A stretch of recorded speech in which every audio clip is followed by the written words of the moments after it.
सबसे पहले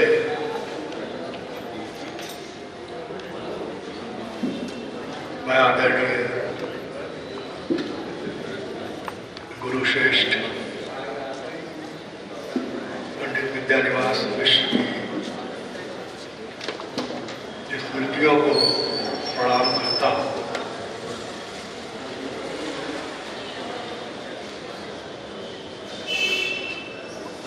मध्यकालीन और रीतिकालीन साहित्य में विशेष रुचि में तो सब पढ़ ही लेते हैं। पंडित जी ने जगाई और उनका लेखन आज भी प्रेरणा देता है।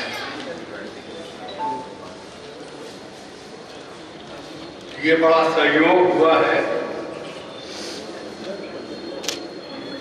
कि अभी जो विचार व्यक्त किए गए उनमें मीरा, केशवदास, रहीम, तुलसीदास जी, रसखान और तुलसी आ गए। इसका तात्पर्य यह है कि यह सत्र इस संगोष्ठी के विषय की दृष्टि से अत्यंत पूर्णता को प्राप्त कर चुका है।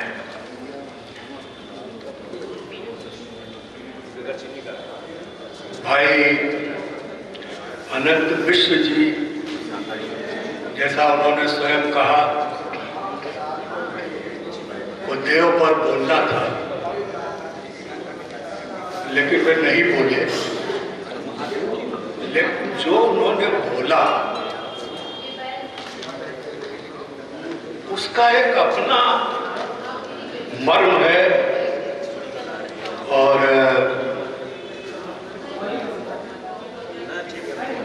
ये पता चला, आप सबको भी महसूस हुआ होगा कि कटुक्तियों में भी एक सार्थकता होती है। जब चिकोटी काटी जाती है तभी व्यक्ति जगता है। मैं आप सब प्रपत्र पाठकों को इस सत्र के अध्यक्ष की हैसियत से साधुवाद देता हूँ। आपने इस सत्र को गरिमा प्रदान की, अपने विचारों से हमें संपन्न किया।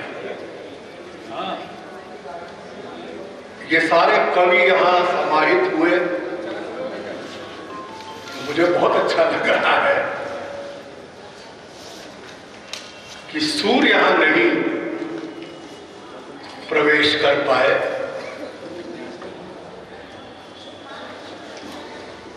और मैं आपसे थोड़ी सी बातें सूरदास को ही ध्यान में रखकर करूंगा, क्योंकि इधर बीच मैं सूर की भाषा पर भी काम कर रहा हूं, समाज भाषिकी की दृष्टि से, क्योंकि सूर से बड़ा समाज भाषा वैज्ञानिक दृष्टि रखने वाला मुझे और कोई कवि भक्ति काल में दिखाई नहीं देता। तुलसी में कहीं कहीं वो छटा आती है,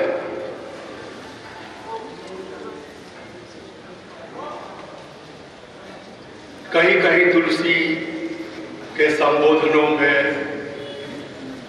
तुलसी जो अपने पात्रों को कई कई नाम देते हैं, संदर्भानुकूल, हनुमान को, स्वयं राम को भी, लक्ष्मण को भी, वो जो प्रसंगार्थ उन नामों से निकलता है, ऐसी कुछ चीजें हैं और इन पर भी हम लोगों ने शोध कार्य किए हैं। लेकिन सूर्य की रंगत ही कुछ और है, उस पर मैं आपसे चर्चा करूंगा। उसके पहले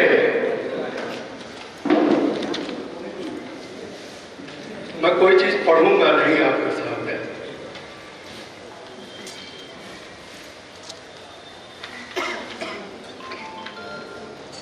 मैं वो विचार सूर को ध्यान में रखकर आपके सामने रखूं जो इस विषय का केंद्रीय हिस्सा है, अवधारणाएं और पुनराविष्कार। अवधारणाएं तो भक्ति काल की ही नहीं, साहित्य के पूरे इतिहास में निर्धारित रही। हिंदी साहित्य के इतिहास में इन अवधारणाओं पर बहुत चर्चा भी है।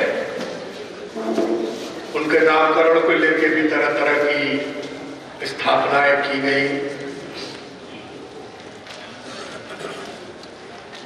कल भी बात हो रही थी, वर्गीकरण कर दिए गए भक्ति के भी, भक्ति साहित्य की धाराओं के भी, और उनमें भी सब भेद विभेद समानताएं ढूंढने की कोशिश है। फिर हम लोग की दिक्कत यह है, जो लोग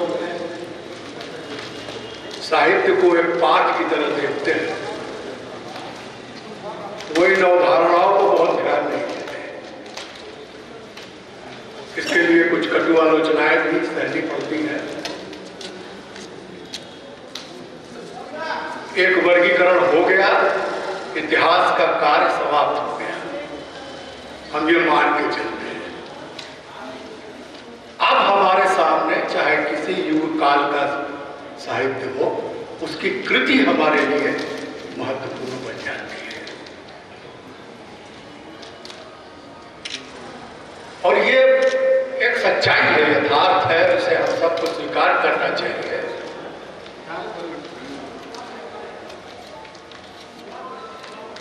कि ये जो प्रांजलता पाठ की भक्ति काल में बनी है, उस पर चर्चा करने से हम आप झिझक जाते हैं या उस पर बहुत बात नहीं करते, और फिर भटक कर वहीं पहुंचते हैं अवधारणाओं तक, परंपराओं तक, उन कवियों के उस काल के स्वरूप तक। मैं तो ये नहीं कहूंगा कि पुष्टपेषण हो जाता है, लेकिन बहुत कुछ जो सार्थक है कृति में, वो छूट लपट जाता है। अब मैं अवधारणाओं की बात करूंगा, और इस दृष्टि से कि हमने इन अवधारणाओं की व्याख्या भी नहीं की,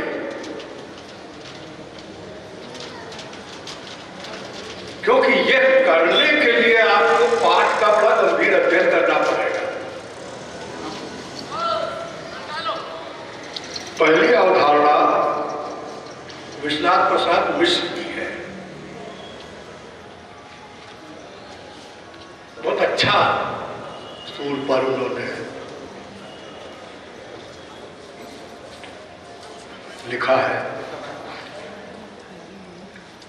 एक पंक्ति है, सूर में विनय के पद अत्यंत है। आप देखिए, जब भी सूर की बात होती है, वास्तव में श्रृंगार पर हम अपनी बात शुरू भी करते हैं और अंत भी करते हैं। हम ये इस अवधारणा को चुनौती नहीं देते कि विनय के कितने पद सूर के पास है।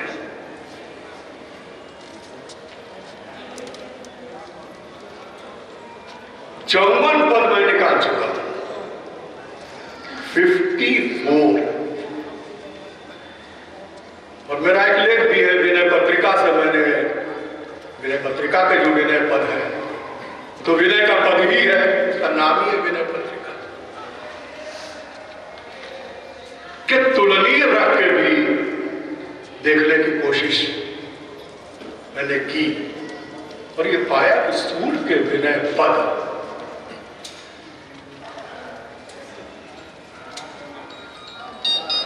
भाव विभोरता की दृष्टि से, समर्पण की दृष्टि से, जिनकी सब बात हो रही है कि भक्ति में ये सब तत्व होने चाहिए, हम लोग कभी कभी उसको नवधा भक्ति के तत्वों के आधार पर भी देते हैं, जो भगवान श्री राम ने शबरी को दिया था।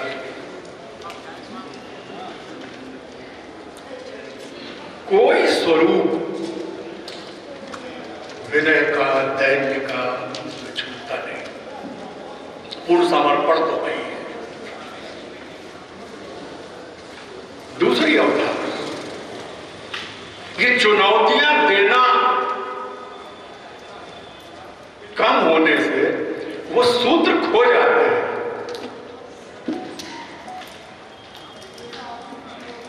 साथ विश्व भी वात्सल्य और श्रृंगार की खूब बड़ाई करते हैं, लेकिन इस एक पंक्ति को उसमें से खींच के बाहर लाना, यह हमेशा पुनर्आविष्करण के लिए जरूरी होता है, अन्यथा तर्क की कोई गुंजाइश नहीं होती और विचार का विस्तार भी नहीं हो पाता। अब दूसरा,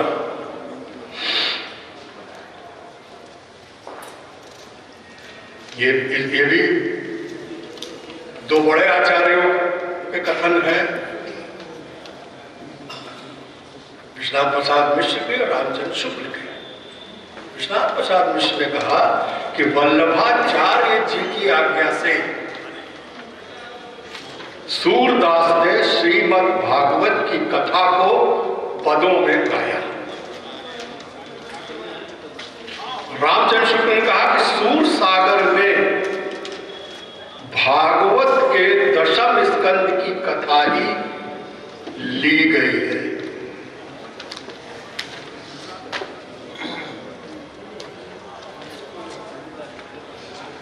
भागवत का पाठ और सूर का पाठ साथ साथ रखकर न देखने से हमने इन दोनों अवधारणाओं को परम सत्य मान लिया,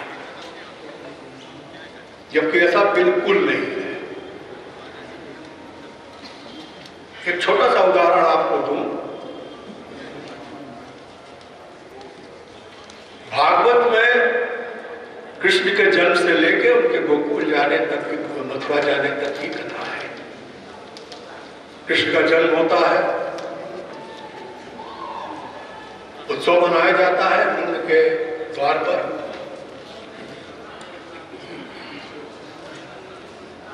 फिर सूर अपना एक संसार रचते हैं।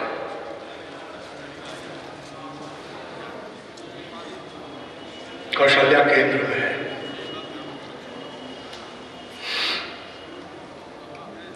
भागवत में कौशल्या के नाम तक का जिक्र नहीं है।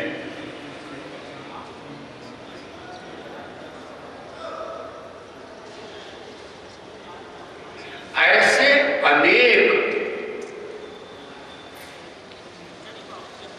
सूत्र आपको भागवत में घोर श्रृंगारिक प्रेम राधा और कृष्ण का वर्णित है, जिसे विद्यापति और जयदेव ने पूरी तरह अपनाया।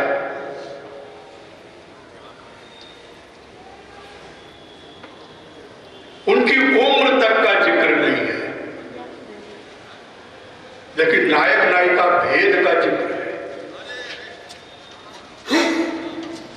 भयानक विरह के वर्णन है राधा के भी और कृष्ण के भी।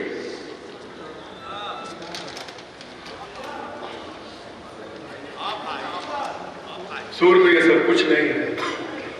राधा कृष्ण के प्रेम का एक अलग ही स्वरूप हमारे सामने है।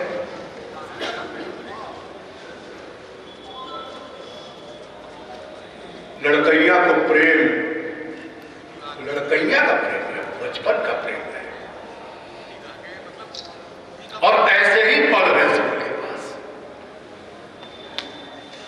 पहली भेंट जब होती है राधा कृष्ण की, बड़ा प्रसिद्ध पद है पंडित जी ने तो उसकी ऐसी डूब डूब कर व्याख्या की है कि क्या कहा जाए। बुझत श्याम कौन तू गोरी, और आगे वो फिर चलता है क्रम। कुछ तो छैला ही है, छैल बिहारी कहा जाता है। वो न्योता दे देते हैं कि हमारे घर आओ। राधा बहाना करके चली जाती है, लेकिन कंठियों से देख रही है। और जब कृष्ण गाय वाय चरा कर पहुंचते हैं घर, तो राधा गौशाला के पास खड़ी है, उनके घर पर।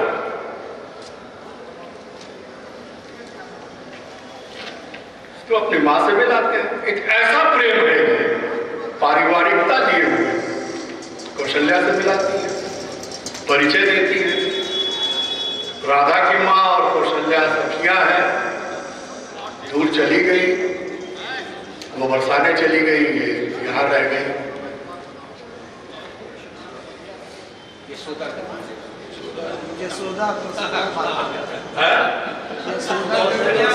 वो आप लोग कर लेंगे, इतना मैं जानता हूं। इतना विश्वास है। तो कहते हैं कि ये तुम किसकी बेटी हो, पता।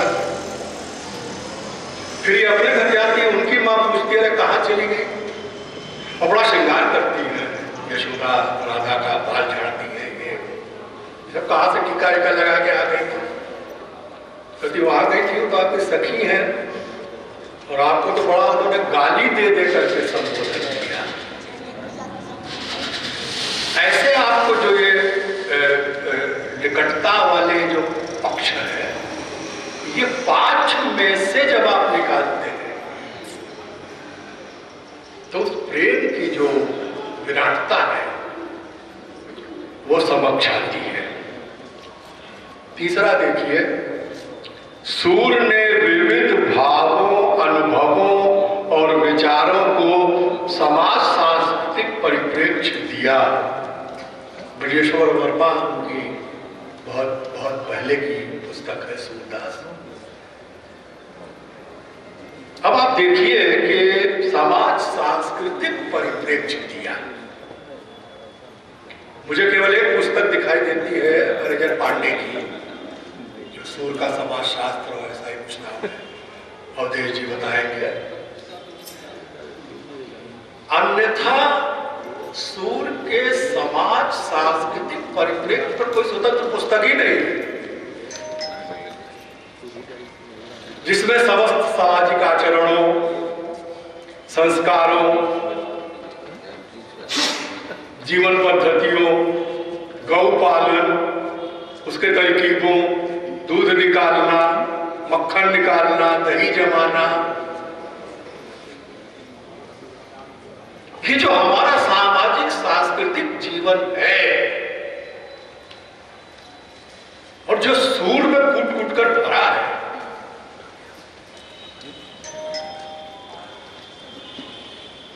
उसे हम नहीं निकाल सके।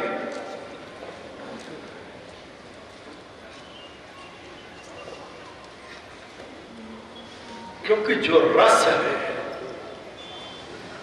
जिसे बार बार हम कह रहे हैं, प्रेम का रस, इसका रस, उसका रस, भावना का रस, भाव का रस, ये सब तो उन्हीं समाज सांस्कृतिक तत्वों में छिपा है। अनुप्राशन जोग भय उपटी नहावे, उपटन लगा के स्नान कराना। हम लोगों ने जब विदेश में हिंदी पढ़ाई,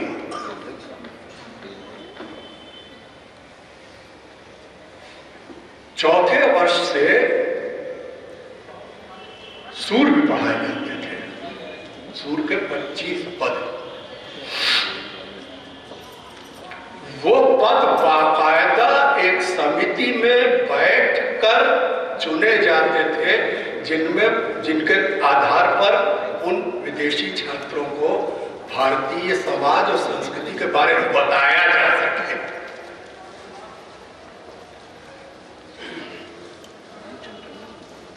ये लक्ष्य था। और इसीलिए सूर को मैंने शुरू में आपसे कहा कि वो ऐसा कुछ आपको मिल नहीं सकता चित्र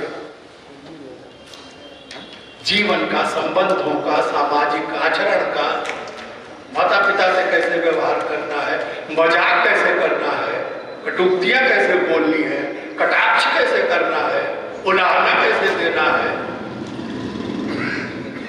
और ये सारी चीजें पढ़ के विदेशी छात्र मगन हो जाते थे कि हम उसको काम नहीं कर रहे हैं। अलग से तब ये जो अवधारणा है ब्रजेश्वर वर्मा की, ये वही किताब में धरी रह जाती है। उसके बाहर निकल कर प्रसार मिलने का, उससे केवल सूर का वैभव नहीं बढ़ जाएगा, उससे हमारी भाषा का वैभव बढ़ जाएगा, हमारे समाज का वैभव बढ़ जाएगा, हमारे देश का वैभव बढ़ जाएगा।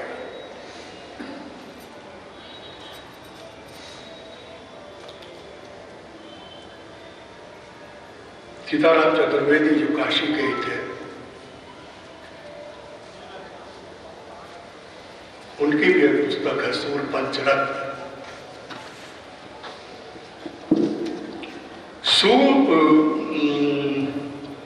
सूर की भाषा में समाज झांकता और बोलता दोनों है।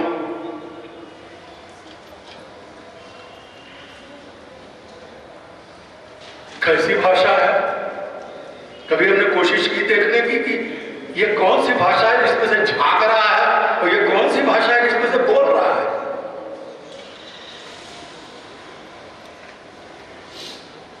सूर की भाषा में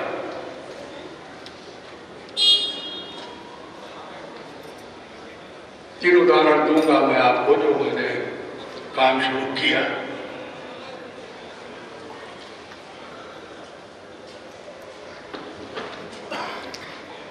कृष्ण जन्म है, पूरा ब्रज नंद के द्वार पर जुट रहा है। कैसे कैसे वस्त्राभूषण स्त्री पुरुष धारण किए हुए हैं। इतना ही अगर ले ले, एक पक्ष खुल जाता है। द्वार पर पहुंचते हैं, यशोदा बाहर खड़ी हुई स्त्रियों का स्वागत कर रही है तिलक लगाकर, और नंद उधर पुरुषों का स्वागत कर रहे हैं। वो भाषा देखिए। और जिनका स्वागत कर रहे हैं वो भी विनत हो रहे हैं, और जो कर रहे हैं वो भी विनत हो रहे हैं। समाज की ओर ले जाइए तो शिष्टाचार से भी आप जोड़ सकते हैं। केवल कृष्ण जन्म के 22-24 ऐसे पद हैं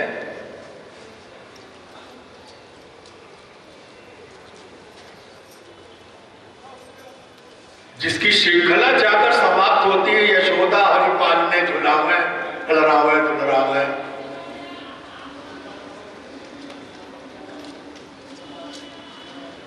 ढेरों और एक क्रम से है, उसकी बात मैं अभी आपसे करूंगा।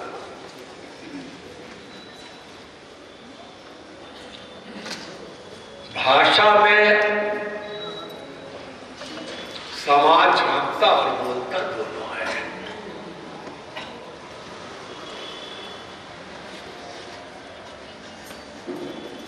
लाला भगवान दीन जी की भी एक छोटी सी पुस्तक है सूरदास, उसमें एक अवधारणा आई है, सूर साहित्य एक उच्च कोटि की सजग सामाजिक चेतना है। इसकी तो हम बात ही नहीं करते।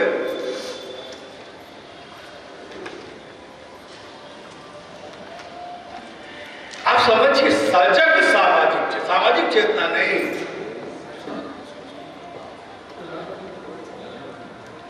सूर चाहते हैं कि उस समाज को आप देखें, सजग होकर वो आपको दिखाते हैं। इसीलिए सूर सूर है।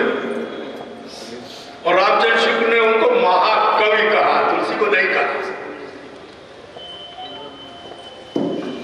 महाकवि का जो सम्मान आचार्य रामचंद्र शुक्ल ने दिया है वो सूर को दिया है। आखिरी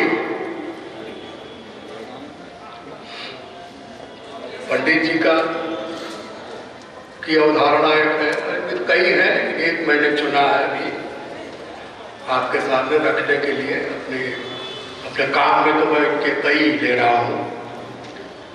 सूरदास श्री कृष्ण लीला के अद्भुत उद्गाता है। उद्गाता हम समझ जाते हैं गाने वाले। उद्गाता बहुत बड़ा शब्द है, कभी कोश निकाल के देखिएगा। जो एक चरम परिणति तक किसी वस्तु को ले जाए किसी के माध्यम से, तो हम कहते हैं कि इसके उद्गाता है, ये इसको वहां तक ले गए। इसीलिए जब सूर की बात होती है तो हम लोग ये कह पाते हैं कि सूर के कृष्ण चरित्र नहीं है, वो स्वयं विषय है।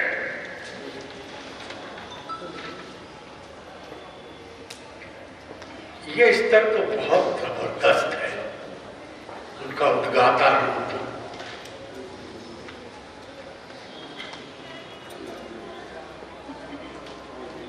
आप जन्म से शुरू कीजिए और आखिर तक श्रृंगार तक आइए, माखन चोरी से होते हुए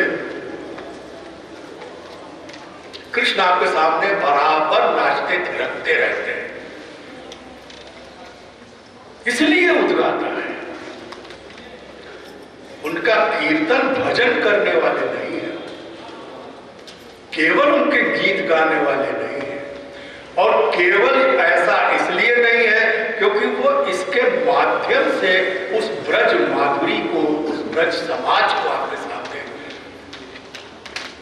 खड़ा कर देना चाहते हैं, जिसको सीताराम चतुर्वेदी जी ने कहा कि उनके उसमें से समाज झांकता और भोगता है।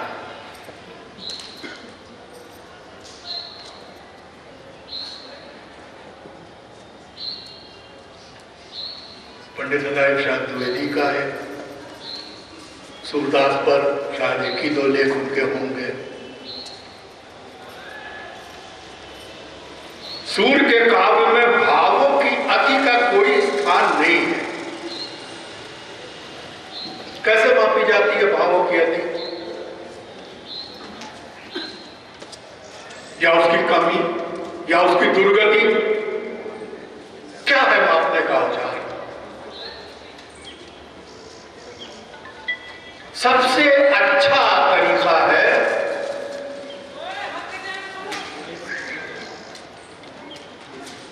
अगर आप सूर के सामने नंददास और उनके समकालीन कवियों को रख के देख लें,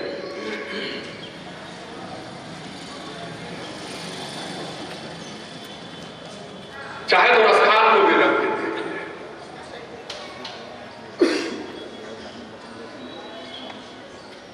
वो उत्कर्षी नहीं है। बात वो भी कृष्ण जन्म की कर रहे हैं, बात वो भी गौचारण की कर रहे हैं, बात वो भी राधा कृष्ण के प्रेम की कर रहे हैं, लेकिन वो बात पैदा नहीं हो रही है।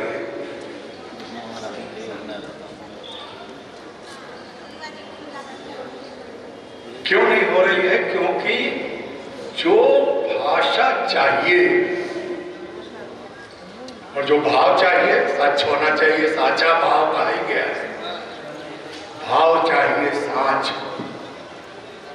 इनका सही संतुलन नहीं हो पा रहा है। इनमें संतुलन करने वाले कवि हैं, भाषा और भाव का संतुलन। और मैं तो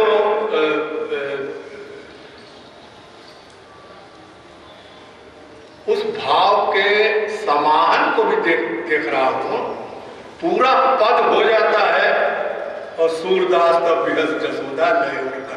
ये जो अंतिम पंक्तियां आती हैं सुर में, जो वो खुद आके खड़े हो जाते हैं।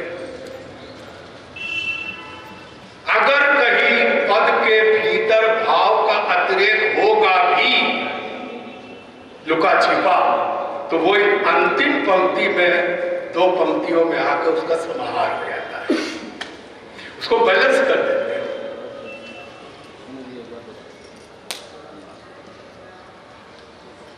ये भाषा और भाव के बीच में ये बैलेंसिंग, ये संतुलन सिर्फ और सिर्फ सुर में है। कहीं भाव अधिक हो जा रहा है, कहीं भाव व्यक्त होते होते रह जा रहा है, कहीं भाव में प्रवाह तो है लेकिन प्रभाव नहीं पड़ पा रहा है। नंददास को आप देखिए, सब कुछ है लेकिन वैसा प्रभाव नहीं पड़ रहा है। कहीं शब्दों का चयन ठीक नहीं हुआ। इसीलिए रामचंद्र शुक्ल ने कहा कि उनके सारे साथ के और परवर्ती जो कृष्ण काव्य लिखने वाले हैं, कृष्ण की गाथा गाने वाले हैं, वो सब के सब समझिए सूर की जूठन है। और जूठन तो उतना सुस्वादु हो नहीं सकता जितना जो भोजन हम करते हैं वो होता है। अब दो तीन बातें बहुत संक्षेप में है तो बहुत विस्तृत।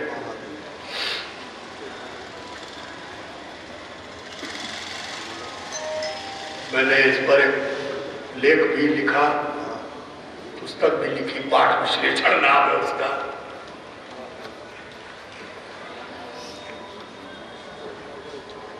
एक तो ये बड़ा गड़बड़ हुआ कि हमने सूर के पदों को स्वतंत्र रचनाएं मान लिया, स्वतंत्र पाठ मान लिया। जबकि वो बेचारे पता नहीं चाहते न होंगे, क्योंकि उन्होंने हर प्रसंग के कई कई पद लिखे और उनमें क्रमबद्धता है। हम लोग उसको भाषा विज्ञान में डिस्कोर्स कहते हैं, प्रोक्ति कहते हैं कि अगर आप जोड़े, कृष्ण जल का मैंने आपको उदाहरण दिया, वैसे मक्खन चोरी के आप जोड़े तो एक के बाद एक शिकायत होती है, ये होता है, गोपियां जाती हैं, फिर ये नहीं चोरी करते तो उनका पछतावा है कि अरे हमारा माखन क्यों नहीं चुराते। अब ये सब चलता है एकदम लाइन से, कई कई पदों तक, 10-10, 20-20, 50-50 कई है। काली दमन, अभी कोई चर्चा कर रहे थे बांसुरी प्रसंग का, तो पंडित जी का बहुत सुंदर आलेख भी है, पूरी की पूरी उसकी उन्होंने व्याख्या ही कर दी है। उन्होंने उसकी भी व्याख्या की कि बांसुरी गोपियों से फिर क्या कहती है, तुम ही हो नहीं रहती हो, हमें तो अवसर ही नहीं मिलता, तरह तरह से उदाहरणा होती है। बात कहती है ऐसा ऐसा करो, उजाड़ में पहले तो पैदा हो, धूप खाओ, बरसात खाओ, फिर तुमको काटा जाए, फिर तुमको छीला जाए और फिर तुम में छेद किए जाए, इतना कष्ट हो तो उनके होठ से लगो, सेध में मिल जाएंगे कृष्ण। है तेरी ताकत सहने की, प्रेम की ताकत सहना भी आसान नहीं होता। तो इन किसी भी आप प्रसंग को निकालेंगे, भ्रमर गीत का तो पूरा कुछ कहना ही नहीं, तो अलग से करके हमारे लिए रख दिया जाता है,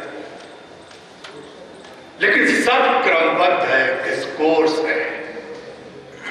अगर आप उनको जोड़कर पढ़ेंगे तो एक अलग ही आनंद लोक है।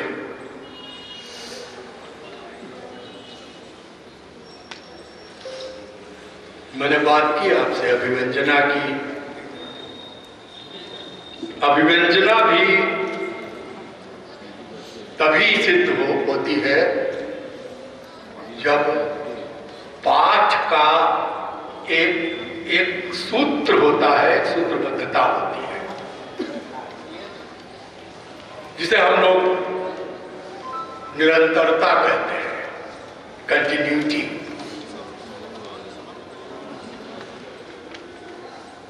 तो ये पद नहीं है, ये पद गुच्छ है। हर पद गुच्छ एक पाठ बनाता है।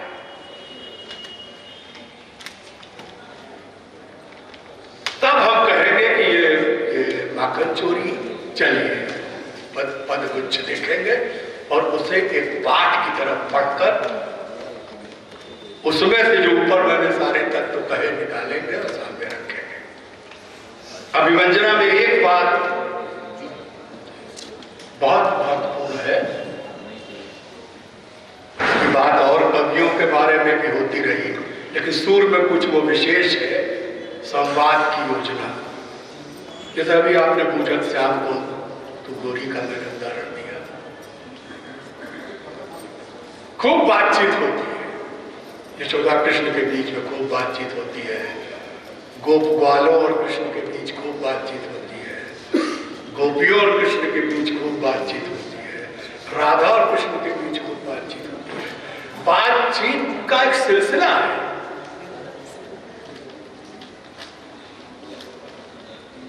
और वो बातचीत स्थिति संदर्भ के अनुसार बदलती रहती है। यहीं पर सूर ने लोकोक्ति और मुहावरे के बड़े सुंदर सुंदर प्रयोग किए हैं। आप ये भी कह सकते हैं कि भक्तिकालीन साहित्य में किसी भी कवि ने इतने ढेरों लोकोक्ति मुहावरों का उपयोग नहीं किया होगा। भरे पड़े हैं।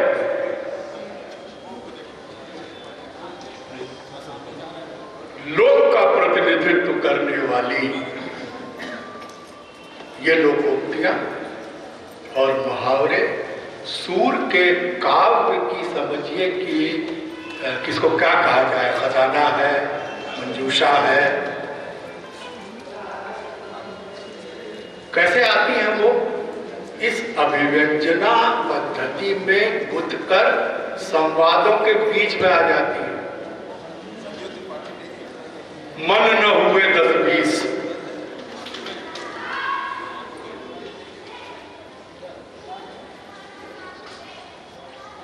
जयदेव विद्यापति की मैंने बात की, बड़े कवि हैं,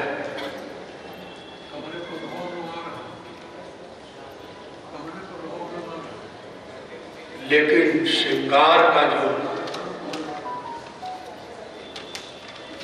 भयंकर रूप इनमें है,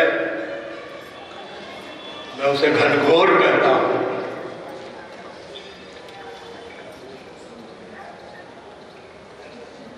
अंधकार में नायिका गोपियां चली जा रही हैं जंगल में, और वहां पर नाग नागिन भी है, आंधी भी चल रही है, तूफान भी चल रहा है, लेकिन मिलन की चाह में चली जा रही है।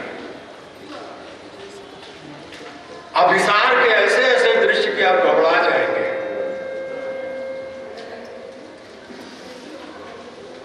आज उसको सेंसर लगा दिया जा सकता है।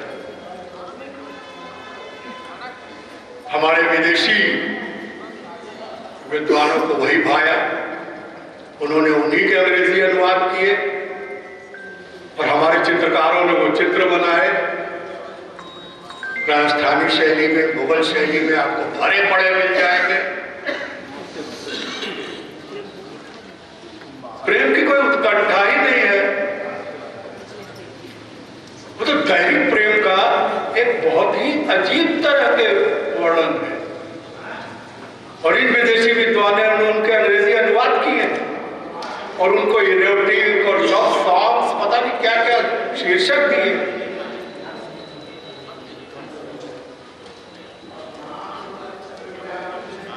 सूर से मिलाकर हमने इनको अभी तक नहीं देखा।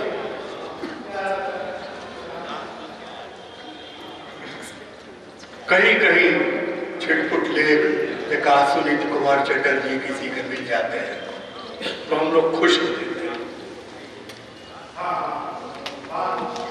भाषा की बात मैंने आपसे की, केवल इतना दोहराऊं कि सूर जैसी चित्रमयता किसी में नहीं है, तभी वो चित्र बना सके। बाल लीला के भी चित्र है, क्योंकि वो आपके सामने एक पूरा, जिसको हम लोग कहते हैं ना कि स्क्रिप्ट तैयार करते हैं। स्क्रिप्ट में दृश्य का बड़ा महत्व होता है। पटकथा लिखते हैं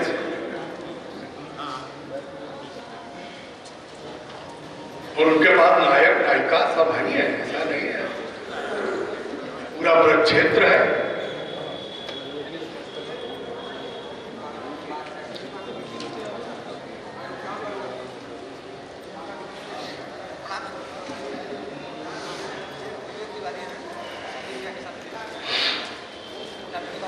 आखिरी बात,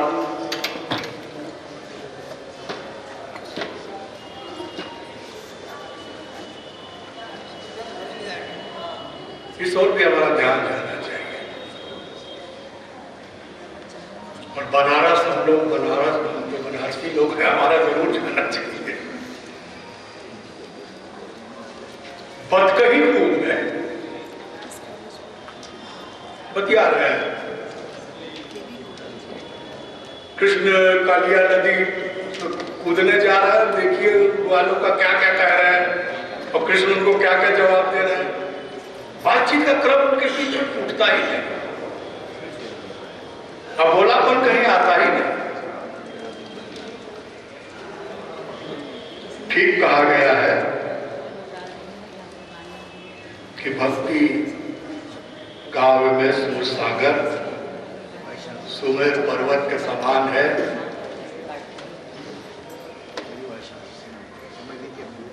सूर महाकवि इसीलिए है कि भाषा, समाज और संस्कृति, इनमें संस्कार आचरण अलग से जोड़ लीजिए क्योंकि उसी के अंदर है।